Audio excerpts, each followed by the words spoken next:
আখির জামানার পয়গম্বর মুহাম্মদুর রাসূলুল্লাহ, উনি হলেন আখির জামানার পয়গম্বর।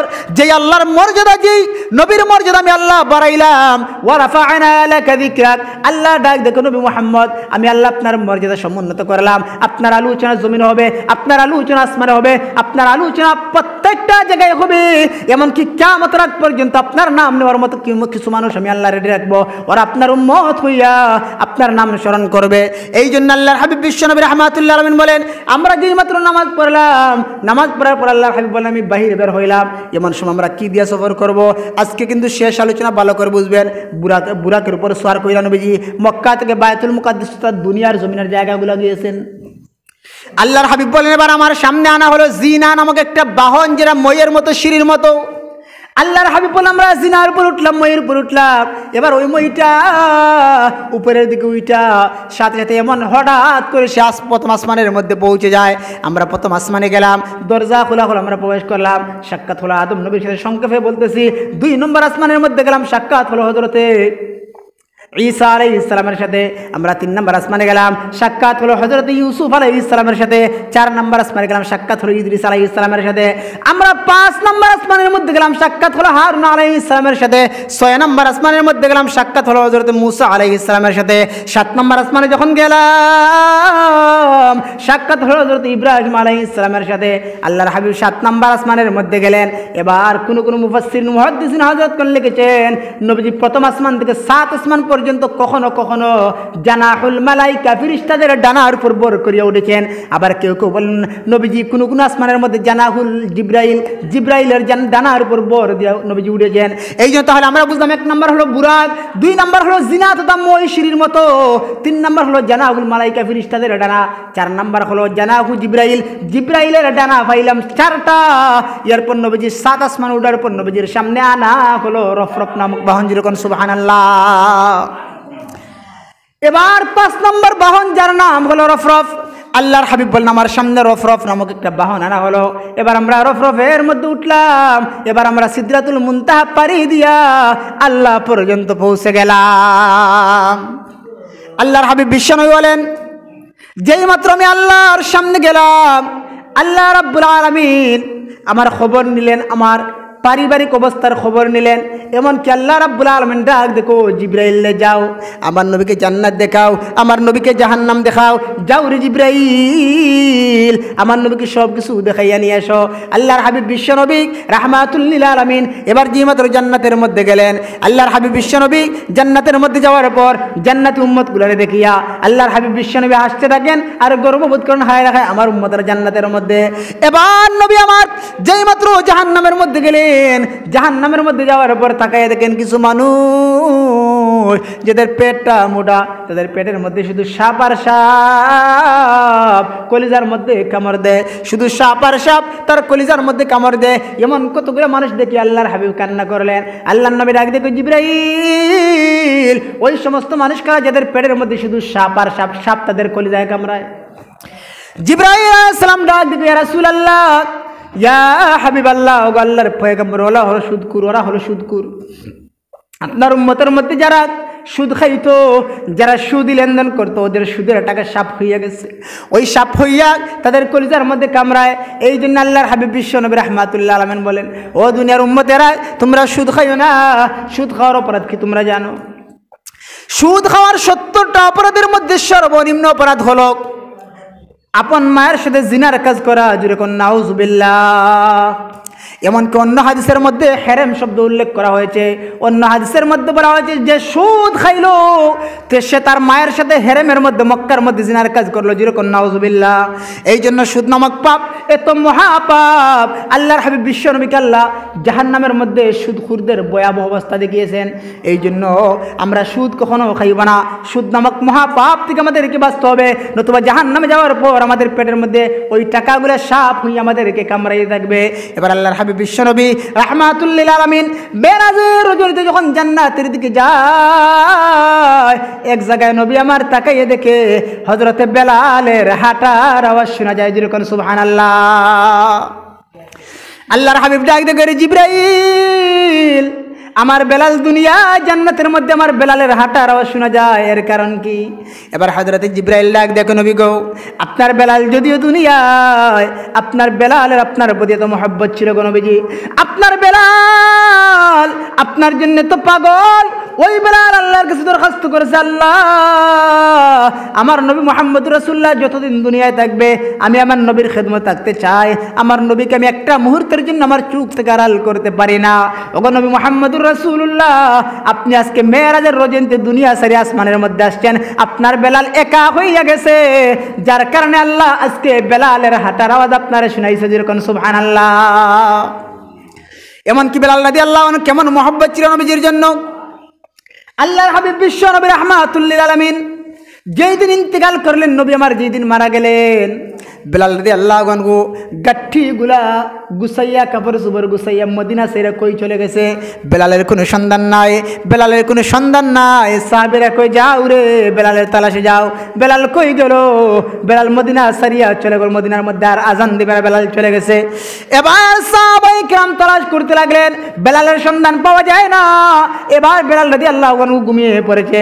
আল্লাহর নবী স্বপ্নে ডাক দেখো, বেলাল আমি কি অন্যায় করলাম রে বেলাল, তোর কাছে আমি কি অপরাধ করলাম রে বেলাল? তুই আমার মদিনা সারিয়া তুই মদিনা থেকে বের হয়ে আসলে, আমি নবী ইন্তেকাল করলাম, আমি তো দুনিয়ায় থাকার সময় ছিল না, দুনিয়াতে কেউ থাকতে পারে না, ইচ্ছা করলেও দুনিয়ার জমিনে থাকা যায় না, ইচ্ছা করলেও দুনিয়ার জমিনে থাকা যায় না রে বেলাল। তুমি আমি নবীর ইন্তেকালের পরে তুমি মদিনা সারিয়া তুমি কেন মদিনা থেকে বের হয়ে আসলে বেলাল? ও বেলাল আমি তোমার কাছে কি অন্যায় করেছি, কি অপরাধ করেছি? বেলাল রাদিয়াল্লাহু আনহু কান্না করে, ইয়া রাসূলুল্লাহ, ইয়া হাবিবাল্লাহ, আল্লাহর নবী গো আপনি নবী নাই, আমি বেলাল রে বড় একা একা মনে হয়, আমি বেলাল রে বড় নিঃস্ব মনে হয়। ইয়া রাসূলুল্লাহ, ইয়া হাবিবাল্লাহ, যখন মদিনার মসজিদের মধ্যে আমি আযান দিতাম গো নবীজি, আমি যখন আশহাদু আন্না মুহাম্মাদুর রাসূলুল্লাহ বলতাম, এমন সময় আমি তাকাই দেখতাম আপনি নবী মুহাম্মদুর রাসূলুল্লাহ, মসজিদে নববীর মধ্যে আপনার দিকে আমি তাকাইয়া আমি আযান দিতাম, মনের মধ্যে বড় শান্তি পাইতাম। ইয়া রাসূলুল্লাহ, ইয়া হাবিবাল্লাহ, আপনার ইন্তেকালের পর আপনার চেহারা আমরা দেখতে পারি নাই, ওগো নবীজি এই জন্য আমি মদিনা ছেড়ে আসছি গো নবীজি। আল্লাহর নবী ডাক দেখো, বেলাল যাও মদিনার মধ্যে যাও, ও বেলাল মদিনার মধ্যে চলে যাও। এই জন্য মুআজ্জিজ হাজিরিন, বেলাল রাদিয়াল্লাহু আনহু যেই মাত্র উনার হাঁটার আওয়াজ আল্লাহ জান্নাতের মধ্যে নবীজিকে শুনাইলেন, আল্লাহর নবী যখন একটু সামনের দিকে যায়, আল্লাহর নবী তাকায় দেখে একটা বালাখানা, একটা বিল্ডিং, এত সুন্দর বিল্ডিং, যেই বিল্ডিং তাকাইয়া আল্লাহর হাবিব বিশ্বনবীর মন কই বিল্ডিং কেড়ে নিল। আল্লাহর নবী বিশ্বনবী বিল্ডিং এর দিকে তাকায় আর চোখের পানি ফেলে দিয়ে কান্না করে, আর বিল্ডিং এর দিকে তাকায়। হযরত জিবরাইল আলাইহিস সালাম ডাক দিকে, ইয়া রাসূলুল্লাহ ওই বিল্ডিং এর দিকে তাকাইয়া আছেন, বিল্ডিং এর মধ্যে ঢুকে পড়েন, আপনি ঢুকলে কোনো অনুমতি অসুবিধা নাই। আল্লাহর নবী ডাক দেখো, ও জিবরাইল এই বিল্ডিং এর মালিককে, কার বাড়িতে আমি প্রবেশ করব? অনুমতি ছাড়া তো প্রবেশ করা যায় না। এই জন্য আমরা দুনিয়ার জমিনে কারু ঘরে যাওয়ার পর ঘরের দরজার মধ্যে ধাক্কা দিয়ে আমরা ঢুকে যাই, অথচ আমাদের জন্য উচিত হইল আমরা কারু করে গেলে আগে দরজার মধ্যে যাইয়া সালাম দিব, আসসালামু আলাইকুম ওয়া রাহমাতুল্লাহ। যদি উনি জবাব দিয়া দে, জবাব দেওয়ার পর দরজা খুলে তখন আমি প্রবেশ করব, কিন্তু আমি তার ঘরে যাইয়া কোনো ডাক না দিয়া ডেক্কা মারে আমি ঢুকে গেলাম। মুআজ্জিজ হাজিরিন ও ঈমানদাররা, এটা হলো তাকওয়া পরহেজগারির ব্যাপার। আপনি কারু ঘরে প্রবেশ করলেন, হয়তো কোনো মানুষ অসুবিধার মধ্যে থাকতে পারে, এই জন্য আপনার জন্য উচিত হইল আপনি তার ঘরে যাইয়া সালাম দিবেন, সে দরজা খুললে তার ঘরের মধ্যে প্রবেশ করবেন। এমনকি আল্লাহ কোরআনের মধ্যে বলেন, লা তাদখুলু বুয়ুতাকুম হাত্তা তাস্তানিসু, তোমরা কারো ঘরে প্রবেশ করবে না যতক্ষণ না অনুমতি আসবে। এই জন্য আল্লাহর হাবিব বিশ্বনবী যেই মাত্র একটা বিল্ডিং দেখলেন, নবী আমার বিল্ডিং এর দিকে তাকাইয়া কান্না করে, এবার আল্লাহর নবী ডাক দেখো, জিবরাইল ওই বিল্ডিং এর মালিককে, ওই বিল্ডিং এর মালিককে রে জিবরাইল। জিবরাইল আলাইহিস সালাম ডাক দেখো, ইয়া রাসূলুল্লাহ ওই বিল্ডিং এর মালিক হলো আপনার সাহাবী উমর, আপনার সাহাবী আপনার 2 নম্বরের খলিফা উমর। আল্লাহর হাবিব বিশ্বনবী রাহমাতুল্লাহ আলামিন যখন মেরাজ করিয়া দুনিয়ার জমিনে আসলেন, উমরকে জিজ্ঞেস করলেন, ও উমর তুমি এই বিল্ডিং এর মালিক হইলা, তোমার জন্য তো সুন্দর বালাখানা আল্লাহ বানাইছে রে উমর, ও উমর তোমার ভাগ্য বড় ভালো। উমর ডাক দেখো, ইয়া রাসূলুল্লাহ, ইয়া হাবিবাল্লাহ, আমি উমর ছিলাম খাত্তাবের একটা ছেলে, আমার কোনো দাম ছিল না, আমি ছিলাম উটের রাখাল, আমার তেমন কোনো মূল্য ছিল না, উটগুলোই রাখতে পারতাম না, আমার আব্বা খাত্তাব আমাকে গালাগালি করতো। কিন্তু আপনি নবীর সুহবতে আসার পর, ইসলাম ধর্ম গ্রহণ করার পর আমি উমর দ্বিতীয় জাহানের খলিফা হয়ে যাই, আমার অর্ধ আঙ্গুলের ইশারায় সারাটা পৃথিবী পরিচালিত হয়েছে। ইয়া রাসূলুল্লাহ, ইয়া হাবিবাল্লাহ, ওই বিল্ডিং এর মালিক কিন্তু আমি না, ওই বিল্ডিং এর মালিক বাস্তবে আপনি মুহাম্মদুর রাসূলুল্লাহ। এই জন্য আমার পানের বাইরা, আল্লাহর নবী ডাক দেখো, বেলাল জান্নাতের মধ্যে তোমার হাঁটার আওয়াজ শুনলাম, তোমার স্যান্ডেলের বাড়ির আওয়াজ শুনলাম রে বেলাল, তুমি কি আমল করেছো? বেলাল ডাক দেখো নবী গো, আমার কোনো আমল নাই গো নবীজি, আমার কোনো আমল নাই। তবে গো নবীজি, আমি যখন নামাজ পড়ি গো নবীজি, আমি ভালো করে উযু করিয়া মসজিদের মধ্যে প্রবেশ করিয়া সাথে সাথে 2 রাকাত তাহিয়াতুল মসজিদ নামাজ পড়ি, 2 রাকাত তাহিয়াতুল মসজিদ নামাজ পড়ি, যার কারণে হয়তো আল্লাহ এই ফজিলত দান করেছেন। আমার আপনার নবী যখন আল্লাহর সাথে কথোপকথন করলেন, আল্লাহ নবীকে জিজ্ঞেস করলেন, নবী গো, দুনিয়ার জীবনে অনেক কষ্ট স্বীকার করেছেন গো নবীজি, ওয়া রাফা'না লাকা যিকরাক, আমি আল্লাহ আপনার মর্যাদাকে সমুন্নত করলাম।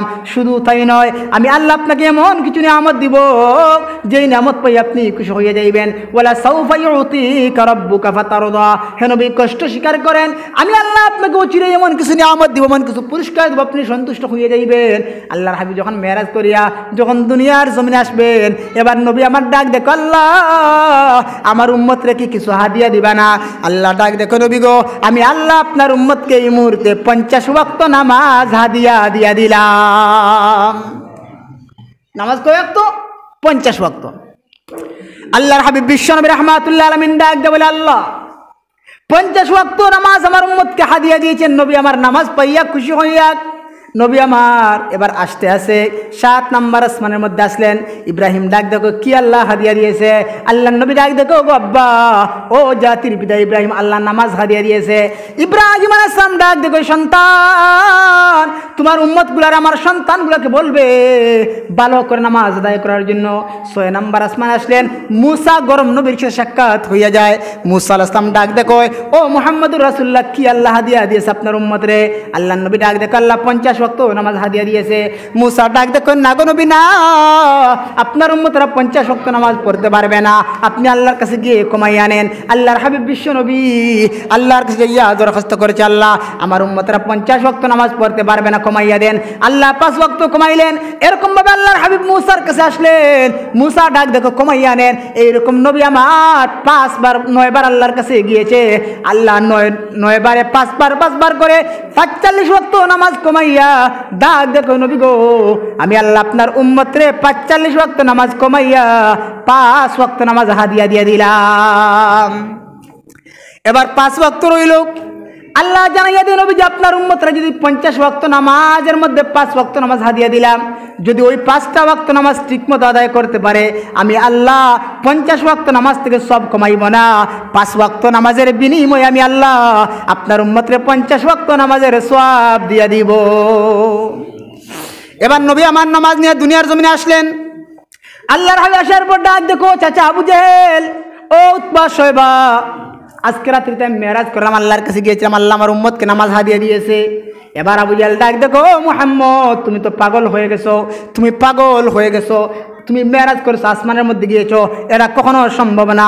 বিমান দিয়ে, হেলিকপ্টার দিয়ে, এমনকি বৈজ্ঞানিকরা পর্যন্ত আসমানের মধ্যে যেতে পারে না, তুমি মুহাম্মদুর রাসূলুল্লাহ বলো আসমানের মধ্যে গিয়েছো, না আমরা বিশ্বাস করলাম না। এমনকি আবু বকরকে ডাক দেখো, ও আবু বকর, তোমার সাথী মুহাম্মদ পাগল হয়ে গেছে, তোমার সাথী ডাক দেখো, সে নাকি আল্লাহর কাছে গিয়েছে, আসমানের মধ্যে গিয়েছে, ও মুহাম্মদ তোমার সাথী পাগল। আবু বকর ডাক দেখো, মক্কার বিমানেরা, আমার নবী তার মুখ দ্বারা বলছে সে মেরাজ করেছে, আমি আবু বকর নিঃসন্দেহে বিশ্বাস করে নিলাম। আল্লাহর হাবিব বিশ্ব নবী রাহমাতুল্লাহ আলামিন দুনিয়ার জমিনে আসলেন। এবার মক্কার বিমান কাফেররা, আমি কিন্তু শুরুতে বলেছিলাম নবীজি মেরাজ করেছেন, মেরাজ করানোর দ্বারা আল্লাহর উদ্দেশ্য হলো নবীজিকে হিজরতের দিকে ইঙ্গিত করা। নবী গো, আমি আল্লাহ আপনাকে দুনিয়া থেকে আসমানের মধ্যে আনলাম, এর মানে আপনি মক্কায় থাকতে পারবেন না, আপনি হিজরত করে মদিনার মধ্যে চলে যেতে হবে। এবার নবী আমার যে মাত্র মক্কার জমিনে আসলেন, মেরাজের ঘটনাকে মক্কার বেঈমানরা বিশ্বাস করে না, এমনকি তারা চক্রান্ত করলো মুহাম্মদকে আমরা দুনিয়া থেকে বিদায় করব। তারা চক্রান্ত করেছে দুনিয়ায়, সেই চক্রান্ত আরশের মধ্যে দুলিশাত করেছেন আমার আল্লাহ। যেরকম কে আল্লাহর নামে একটু বলবেন, আমাদের অন্তরটা বুবা হয়ে যায়, আমাদের মুখ দিয়ে কিছু বের হয় না। একবার যদি কোনো বান্দা একটাবার সুবহানাল্লাহ বলে, জান্নাতের মধ্যে তার জন্য একটা গাছ রোপণ হয়ে যায়। এমনকি হাদিসের মধ্যে বলা হয়েছে, যদি কোনো বান্দা একবার সুবহানাল্লাহ বলে, আসমান এবং জমিনের মধ্যে যত সমস্ত জায়গা ফাঁকা আছে, ওই জায়গাগুলো আল্লাহ সবে পরিপূর্ণ কইরা দে। এই জন্য আল্লাহর হাবিব বিশ্বনবী রাহমাতুল্লাহ আলামিন দুনিয়ার জমিনে মেরাজ করে আসিয়া মেরাজের ঘটনা মক্কার বিমানদেরকে বললেন। মক্কার বিমানরা তারা বিশ্বাস করে না। এবার তারা চক্রান্ত করলো, এই মুহাম্মদ নতুন নতুন জিনিসের আবির্ভাব করে এই মুহাম্মদকে আমরা আর রাখবো না, তাকে হত্যা করে ফেলবো। সেই চক্রান্তটা দুলিশাত করেছে কে? আমার আল্লাহ দুলিশাত করেছেন। এবার আল্লাহ রাব্বুল আলামিন ডাক দেখো, নবী গো হিজরত করে মদিনার মধ্যে চলে যান। এবার যে মাত্র মক্কার বিমানেরা নবীর উপর আক্রমণ করে সাহাবায়ে কেরাম কান্না করে ডাক দেখো, নবী গো আপনি যদি আমাদেরকে হিজরতের নির্দেশ দিতেন আমরা হিজরত করে মদিনার মধ্যে চলে যেতাম। ইয়া রাসূলুল্লাহ, ইয়া হাবিবাল্লাহ, মক্কার বিমানদের কষ্ট সহ্য করতে পারি না।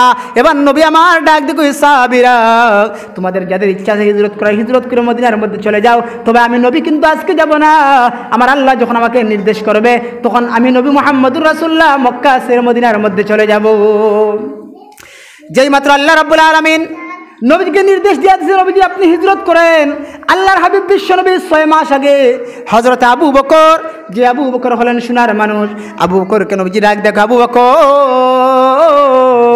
আমি মুহাম্মদুর রাসূলুল্লাহ একদিন হিজরত করব, তুমি যদি চাও রে আবু বকর আমার হিজরতের সাথী হইতে, তুমি আমার হিজরতের সফর সঙ্গী হতে পারবে। দেখো এবার তোমার ইচ্ছা, তুমি যদি চাও একা হিজরত করতে হিজরত করে চলে যাও, আমি নবীর কোনো বাধা নাই। আর যদি চাও আমি নবীর সাথে থাকতে হিজরতের রজনীতে আমি নবীর সাথে যাবে, আমি নবীর কোনো আপত্তি নাই। এবার হযরত আবু বকর সিদ্দিক রাদিয়াল্লাহু আনহু ডাক দেখো, ইয়া রাসূলুল্লাহ ফাদাকা বি ওয়া উম্মি ইয়া রাসূলুল্লাহ, ওগো নবী আপনার তো আমার মা বাবা কুরবান হোক, আমি আপনার সাথেই হিজরত করব। এবার আল্লাহর হাবিব বিশ্ব নবী একদিন হযরত আবু বকর সিদ্দিকের কামরার মধ্যে যাইয়া কামরার মধ্যে কষাঘাত করছে, আবু বকর বাড়িতে আসেননি। যেই মাত্র আল্লাহ নবী রাহমাতুল লিল আলামিন দরজার মধ্যে কোষাঘাত করেছে, আবু বকর সিদ্দিক ডাক দেখো, লাব্বাইকা ওয়া সাদাইকা ইয়া রাসূলুল্লাহ, নবী গো আমি অপেক্ষায় আছি, হিজরত কইরা কি চইলা যাইবেন? আল্লাহর নবী ডাক দেখো, আবু বকর হো হিজরত কইরা চইলা যাব। আবু বকর সিদ্দিকের কামরার মধ্যে আল্লাহর হাবিব প্রবেশ করলেন। আল্লাহর নবী তাকাইয়া দেখেন আবু বকর সিদ্দিকের চক্ষু লাল, এমনকি তার চক্ষুটা গর্তের মধ্যে চইলা গেছে। আল্লাহর নবী ডাক দেখো, আবু বকর তুমি কি ঘুমাও নাই, তুমি কি ঘুমাও নাই? আবু বকর ডাক দেখো, ইয়া রাসূলুল্লাহ ইয়া হাবিবাল্লাহ, আমি কিভাবে ঘুমাইব? আপনি 6টা মাস আগে আমাকে বলেছিলেন হিজরত করার কথা, আমি 6টা মাস অপেক্ষা করলাম গো নবীজি। ইয়া রাসূলুল্লাহ ইয়া হাবিবাল্লাহ, আমি কিভাবে ঘুমাইতে পারি গো নবীজি? কালকে আমাদের কঠিন ময়দানে আমি আল্লাহর সামনে কি জবাব দিব? আমি কিভাবে ঘুমাই? আমি যদি ঘুমিয়ে যাই আর মক্কার বেঈমানেরা যদি আপনার উপর নির্যাতন করে, আপনি আমার দরজার মধ্যে এসে আমাকে আবু বকর বলে ডাকবেন, মক্কার বেঈমানরা যদি আপনার উপর আঘাত করে, নবী গো কালকে আমাদের কঠিন ময়দান আল্লাহর আদালতে আশিক রাসূল দাবি করতে পারবো না। আল্লাহর হাবিব বিশ্ব নবী আবু বকরকে বুকের সাথে জড়াইয়া কান্না করলেন।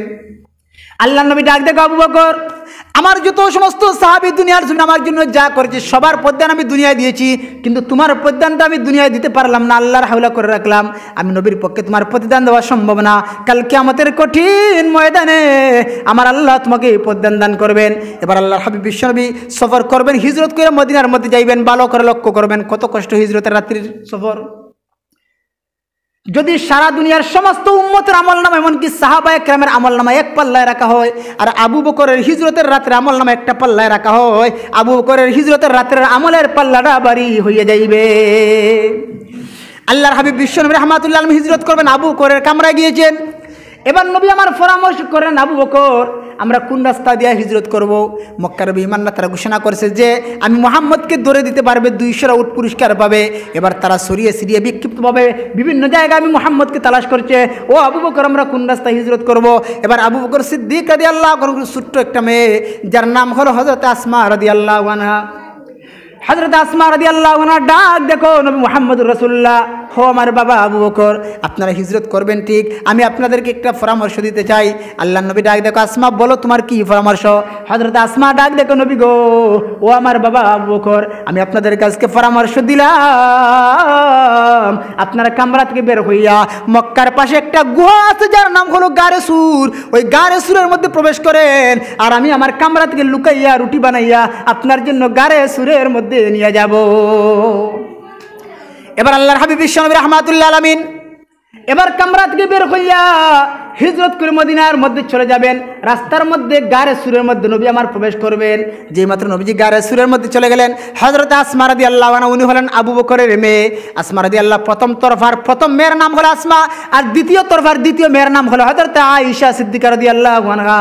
হযরত আসমা রাদিয়াল্লাহু আনহা রুটি বানাইয়া গারে সুরের মধ্যে চলে যায়। নবী আমার গারে সুরের মধ্যে প্রবেশ করেছে। কোরআন হাদিসের কথা ওইগুলা হিজরতের ঘটনা নবীজি বুখারী শরীফ হাদিসের মধ্যে উল্লেখ করেছেন। এমনকি নবীজি গারে সুরের মধ্যে প্রবেশ করলেন। এবার আবু বকর ডাক, দেখো নবী গো, মক্কার বেঈমানদের কথা শোনা যায়, তারা শুধুমাত্র ওই জায়গার মধ্যে তারা আলাপ আলোচনা করছে, মুহাম্মদ কই, তাকে কই পাবো? ইয়া রাসূলুল্লাহ, ইয়া হাবিবাল্লাহ, যদি গারে সুর চেক করে আমাদেরকে পেয়ে যাবে, নবী এখন কি করা যায়? আল্লাহর নবী ডাক, দেখো আবু বকর, লা তাহজান ইন্নাল্লাহা মা'ানা, ও আবু বকর চিন্তার কোনো কারণ নাই, আল্লাহ আমাদের সাথে আছে। এবার যে মাত্র গারে সুরের মধ্যে আর ওইদিকে আল্লাহ ডাক, দেখো মাকড়সা ও মাকড়সা, তুমি একটা জাল বুনো, একটা জাল বুনো, গারে সুরের মুখের মধ্যে একটা জাল বুনতে থাকো। এবার মাকড়সা ওই জায়গার মধ্যে একটা জাল বুনেছে, ওই জাল দেখিয়া তারা ডাক, দেখো না ওটা পুরাতন, ওই জায়গার মধ্যে কেউ থাকতে পারে না। আর ওই গারে সুরের মধ্যে আল্লাহর হাবিব প্রবেশ করেছে। আল্লাহ নবী বিশ্বনবী কঙ্করওয়ালা রাস্তা দিয়ে হাঁটতে হাঁটতে নবীজির শরীরটা কত বিক্ষত হয়ে গেছে। আল্লাহর হাবিব বিশ্ব নবীজি মাত্র ঘুমিয়ে পড়বেন। হযরত আবু বকর সিদ্দিক তার হাঁটু মুবারকটা এইরকম ভাবে প্রসারিত করে দিলেন, নবী আমার তার মাথাটা আবু বকরের হাঁটুর মধ্যে ফেলে দিয়ে ঘুমাইলেন। এমন সময় একটা সর্প ওই জায়গার মধ্যে একটা গর্তের মধ্যে ছিল, এই জায়গার মধ্যে অনেকগুলো গর্ত ছিল। আবু বকর সমস্ত গর্ত খাটলেন, একটা গর্ত বাকি ছিল, কোনো কাপড় নাই খাটার মতো। আবু বকর সিদ্দিক রাদিয়াল্লাহু আনহু তার পাটা ফেলে দিয়া তার পা দিয়ে ওই গর্ত বন্ধ করেছে। আল্লাহর হাবিব ঘুমিয়েছে। এমন সময় সর্পটা আবু বকরের পায়ের মধ্যে ধাক্কা দিয়েছে। ওই সর্পের উদ্দেশ্য ছিল ওই গর্ত থেকে সে বের হইয়া নবী মুহাম্মদের সাথে সাক্ষাৎ করবে, যেরকম সুবহানাল্লাহ। এবার যে মাত্র আবু বকর সিদ্দিক রাদিয়াল্লাহু আনহু পা সরাইলেন না, সর্প না পারতে গিয়া নবীর সাথে দেখা করার জন্য আবু বকরের পায়ের মধ্যে কামড় দিল। এবার সর্প বের হইয়া গেছে। আবু বকর এদিকে কান্না করে, সর্প বের হইয়া আল্লাহকে ডাক, দেখো আল্লাহ আমার জবানটা খুইলা দেও গো আল্লাহ, আমি আমার নবীর সাথে একটা মুহূর্ত কথা বলতে চাই। আল্লাহ সাপের জবান খুলে দিলেন। এবার সাপ ডাক, দেখো আসসালামু আলাইকা ইয়া রাসূলুল্লাহ, হে আখির জামানার পয়গম্বর, আমি সাপ জানেননি কতদিন ধরে ওই গুহার মধ্যে অপেক্ষা করছি। আমি ঈসা আলাইহিস সালামের জমানার সাপ, আমি আজ থেকে নিয়ে প্রায় 550-600 বছর হয় আমি ওই গর্তের মধ্যে অপেক্ষা করছি। ঈসা আলাইহিস সালামের মুখ থেকে শুনেছিলাম ওই গারে সুরের মধ্যে একজন নবী আখির জামানার পয়গম্বর হিজরতের রাত্রিতে আশ্রয় নিবেন। আমি প্রায় 600 বছর হয়ে যায় আপনার অপেক্ষা ওই গর্তের মধ্যে আছি গো নবীজি, আজকে আপনার সাথে দেখা হয় আমি নিজেকে ধন্য মনে করেছি। ওইদিকে আবু বকর সিদ্দিকের পা ব্যথায় শেষ, কালো হয়ে গেছে। আবু বকর কান্না করে, সজুরে কান্না করতে পারে না। আল্লাহর হাবিবের উপরে যখন এক পুরা পানির ছিটা পড়লো, আল্লাহর হাবিব ডাক, দেখো আবু বকর তুমি কেন কান্না করো? আবু বকর ডাক, দেখো ইয়া রাসূলুল্লাহ, ওই সাপটা আমারে কামড় মারলো। নবী গো, আমি ওই সাপটাকে বাহির হতে দিচ্ছিলাম না গো নবীজি, কারণ বিচ্ছুকে বিশ্বাস করা যায় না, সাপকে কখনো বিশ্বাস করা যায় না। ইয়া রাসূলুল্লাহ, ইয়া হাবিবাল্লাহ, ওই সাপ আমাকে আঘাত করেছে গো নবীজি, যার কারণে ব্যথা সহ্য করতে পারি না। আল্লাহর নবীর মুখ থেকে তুতু মুবারক লালা মুবারক লাগাইয়া দিলেন। এমন সময় আবু বকর রাদিয়াল্লাহু আনহু সুস্থ হইয়া গেলেন। এই জন্য মুআজ্জিজ হাজিরিন, নবী আমার গারে সুর থেকে বের হইয়া মদিনার মধ্যে হিজরত করে চলে গেলেন। তাহলে আমরা বুঝতে পারলাম মেরাজের ঘটনা থেকে, আমরা বুঝতে পারলাম আমার আল্লাহ নবীকে মেরাজ করানোর কারণ হলো আল্লাহ নবীকে এইদিকে ইঙ্গিত দিল, ও নবী মক্কা থেকে তোমার আমি আসমানের মধ্যে আনলাম, মানে মক্কার প্রতি তোমার মায়ের আমি আল্লাহ কমাইলাম, কারণ তোমার মাতৃভূমি, তোমার বাবার দেশ, তোমার মায়ের দেশ, তোমার দাদার দেশ, ওই দেশের প্রতি তোমার মায়া থাকবে। আমি আল্লাহ তোমাকে কিছুদিন পর অর্ডার করবো হিজরত করে মদিনায় যাওয়ার জন্য। আপনি মক্কা ছেড়ে মদিনায় যাইবেন, বড় কষ্ট পাওয়ার কথা। আমি আল্লাহ আপনার অন্তর থেকে কষ্ট দূর করার জন্য আপনার দুনিয়া ছাড়াইয়া আসমানের মধ্যে আনলাম গো নবীজি।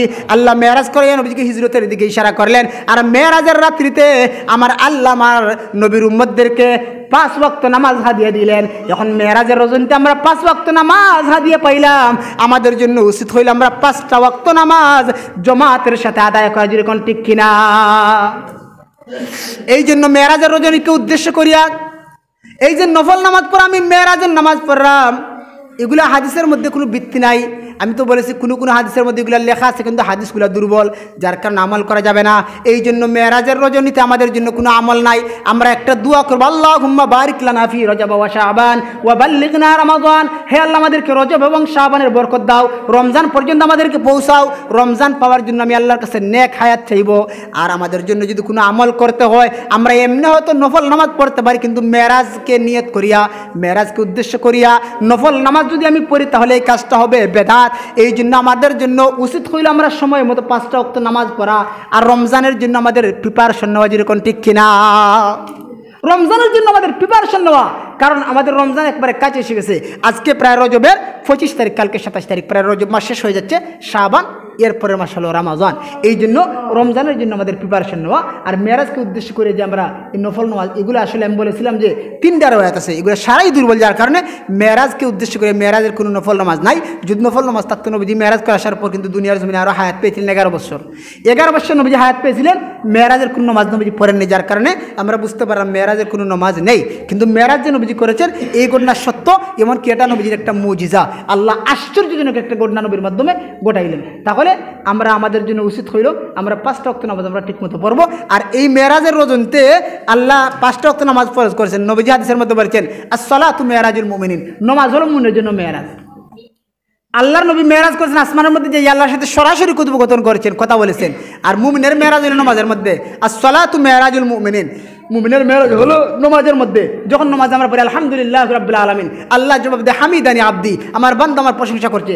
এরকম নামাজে যখন আমরা সূরা কেরাত পড়ি, তখন প্রত্যেকটার জবাব কিন্তু আল্লাহ দিয়া দেয়। কিন্তু আমরা হয়তো বুঝতে পারি না, আমাদের ইমান তেমন সবল না হওয়ার কারণে, আমরা তেমন বুজুর্গ না হওয়ার কারণে। কিন্তু আল্লাহর যারা খাস বুজুর্গ, খাস অলিরা, ওনারা অনেকই নামাজ পড়েন। আল্লাহ যে তার নামাজের এই যে সূরা কেরাতের জবাব দেন, আল্লাহর বুজুর্গরা ওইগুলো ঠার পায়, কিন্তু আমরা হয়তো ঠার পাই না। এই জন্য আমি মনে করবো, আমি নামাজ পড়াম, আমার নামাজের জবাবটা আল্লাহ অবশ্যই দিতেছে। তাহলে আমরা বুঝলাম আজকের আলোচনা দ্বারা, আজকে আমাদের মেরাজের আলোচনা 3 শুক্রবার একটানা করেছি, আর আলোচনা করা সম্ভব হল না, যেহেতু আমাদের মেরাজ আগামীকালকে। তাহলে আগামীকালকে আমাদের মেরাজ, তাহলে এই আলোচনা শেষ হয়ে গেল, ইনশাআল্লাহ অন্য আলোচনা হবে। তাহলে আমরা আজকে জানতে পারলাম মেরাজের রজনীতে আমাদের আমল হইল আমরা 5 ওয়াক্ত নামাজ আল্লাহ নবীজিকে হাদিয়া দিয়েছে উম্মতের জন্য। এই 5টা ওয়াক্ত নামাজ আমরা সঠিকভাবে আদায় করতাম। আল্লাহ আমাদেরকে 5 ওয়াক্ত নামাজ তাকবীরে উলা সাথে পড়ার তৌফিক দান করুন, কারণ কিয়ামতের কঠিন ময়দানে এই নামাজের হিসাব আগে হবে। এমনকি নবীজি যখন ইন্তেকাল করবেন, 2টা আমল নবীজি করেছেন। নবীজি ডাক দেখো, আয়েশা আমার জন্য মিসওয়াক নিয়ে আসো। আয়েশা রাদিয়াল্লাহু আনহা, নবীজি মারা যাইবেন মুমূর্ষ অবস্থায়, আয়েশা রাদিয়াল্লাহু আনহা নবীজির মিসওয়াকটাকে কামড়ায় নরম করে দিলেন। নবীজি মিসওয়াক করলেন, এরপর নবীজি উজু করলেন। নবীজি ডাক দেখো, আসসালাত আসসালাত আসসালাত, আবু বকর আসসালাত আসসালাত বলে আবু বকরকে সামনে ধাক্কা দিয়ে দিলেন। আবু বকর সিদ্দিক রাদিয়াল্লাহু আনহু নবীজির ইন্তেকালের আগে নবীজিকে নামাজ পড়াইলেন। তাহলে নবীজির ইন্তেকালের আগে 2টা আমল ছিল, যে মিসওয়াক করা এবং নামাজ পড়া। নবীজি বলছেন আসসালাত আসসালাত আসসালাত আসসালাত, মানে নামাজ নামাজ নামাজ, মানে ও উম্মতরা তোমরা নামাজ পড়ো। এই জন্য 5 ওয়াক্ত নামাজ শরীফভাবে আদায় করবেন। এমনি আপনি নফল নামাজ পড়তে চান, পড়েন, সারা রাত সমস্যা নাই, কিন্তু আগে আপনাকে 5 ওয়াক্ত নামাজ শরীফভাবে আদায় করতে হবে। আরেকটা কথা, আপনি ফজরের নামাজ পড়লেন না, জোহরের নামাজ পড়লেন না, ফজর নামাজ আপনার কোজা হয়ে গেল, নামাজ হইল না, জোহরের নামাজ হবে না। আমলটা মনে রাখবেন, আপনার ফজরের নামাজ কোজা হয়ে গেছে, আপনি জোহরের টাইমে নামাজ আসছেন, অন্তত আগে কোজা আদায় করে নেবেন। 2 রাকাত নামাজ, কোজা কিন্তু সুন্নত পড়তে হয় না, শুধু ফরজ পড়বেন। আর ফজরের নামাজ যদি কোজা পড়েন, সুন্নত কোজা পড়তে পারেন, কারণ ফজরের সুন্নতের কিন্তু অনেক দাম আছে। অন্যান্য 5 ওয়াক্ত নামাজের মধ্যে ফজরের যে নামাজ আছে, এই নামাজ যদি আপনি কোজা আদায় করেন, 2 রাকাত ফরজ পড়লেন কোজা, সুন্নতটা কোজা আদায় করতে পারেন, কোনো আপত্তি নাই, কারণ এই সুন্নতের অনেক দাম আছে। আর বাকি 4 ওয়াক্তর নামাজ কোজা পড়লে আপনি শুধুমাত্র ফরজগুলা কোজা পড়বেন।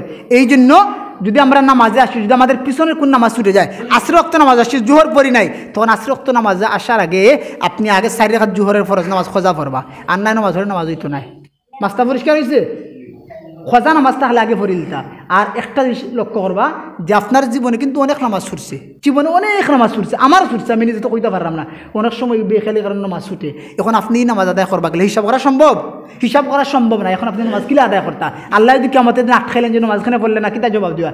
এই জন্য উমরি খোঁজা নামাজ আদায় করবা, যে প্রত্যেক দিন আপনি আইলা নামাজও আইপা 10 মিনিট আগে আইয়া আপনি নিয়ত করলা যে আজকে আসর ওয়াক্ত নামাজ আইসুন 10 মিনিট আগে আই আপনি পড়ো আজকে যে আমি উমরি খোঁজা আসরে 4 রাকাত ফরজ নামাজ পড়লাম। এরকম প্রতিদিন 4 রাকাত কইরা পড়বা। 5 ওয়াক্ত মানে 5 ওয়াক্তের নামাজ 2 রাকাত 4 রাকাত কইরা পড়লা। ইলাখান কিছুদিন পড়তে পড়তে পড়তে একটা দেখলাম নামাজ পুরো হয়ে গেছে। যদি পুরা না হয় আল্লাহ মাফ করে লিবা।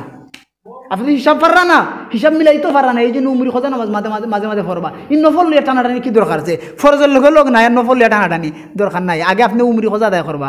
আমরা লাগে উত্তম আমল লিগা যেহেতু নফল নামাজ খেয়ে পড়তে যারা আল্লাহর খাস অলিও খোলাছে এরা পড়তো, কারণ এরা কোনদিন নামাজ খোঁজাও হয় না, এগুলো এরা পড়তা। তখন আমরা লাগে নফল নামাজ পড়তা দিতে টাইম লুই এলে ফরুকা, কিন্তু আগে উমরি খোঁজা নামাজ পড়বো। আপনার জীবনে যে নামাজগুলো ছুটছে ওগুলার খোঁজা আদায় করবা, ওইগুলিকে আমাদের জন্য উত্তম আমল। এর চেয়ে উত্তম কোনো আমল আমার জানা মতে নাই। আমি উমরি খোঁজার চারি রাত নামাজ আদায় করলাম, আল্লাহু আকবার, শেষ। নমাজের যে নিয়ত, এই যে মুখ দিয়া যে আপনি যে কইতেই বাজে আমি নমাজ পড়লাম, যদি কোন দরকার নাই। আপনি যদি অন্তরটা যদি খালি একটু নিয়ত করলেন যে আমি নমাজ পড়লাম, অন্তর মাঝে খালি আই হয়, ওটা নিয়ত। কারণ মুমিনের নিয়তটা দেখো অন্তরের মধ্যে। আপনি মুখ দিয়ে এখন যদি এটা মুস্তাহাব মানে সব বেশি তার মধ্যে অন্য নামাজের মতো শুধুমাত্র নিয়ত লিখে যে আমি উমরি খোঁজার নামাজ পড়লাম, অর্থাৎ আমার জীবনে যে নামাজ শুধু আমি পড়লাম ওটা লিখে নিয়ত, আর কিছু লাগতো না। আর আরবি নিয়ত যারা পারেন তো পারলাম, কারণ আরবি নিয়তগুলো কঠিন। 2 নম্বর আরবি নিয়তগুলো সব বেড়া লাগে। 3 নম্বর আরবি নিয়ত ফেলে মনে হয় গ্রাম অঞ্চলে মানুষ যারা হতো আগের যারা আসলে মুন্সি এরার কাছে লেখাপড়া করছেন তেমন শুদ্ধ নাই, যার কারণে একটা জিনিস পড়ালে আপনি শুদ্ধ না হইতে সমস্যা। এই জন্য বাংলা নিয়ত করা আমরা লাগে বালা, যেহেতু আমরা বাঙালি, বাংলা নিয়ত করলে বালা, কোনো সমস্যা নাই। যাই হোক, আল্লাহ আমরা 5 ওয়াক্ত নামাজ শরীফভাবে পড়ার তৌফিক দিতা, আর আমরা রজব এবং শাবানের বারাকাত সবাই বলেন আমিন। ওয়া আখিরু দাওয়ানা আলহামদুলিল্লাহি রাব্বিল আলামিন।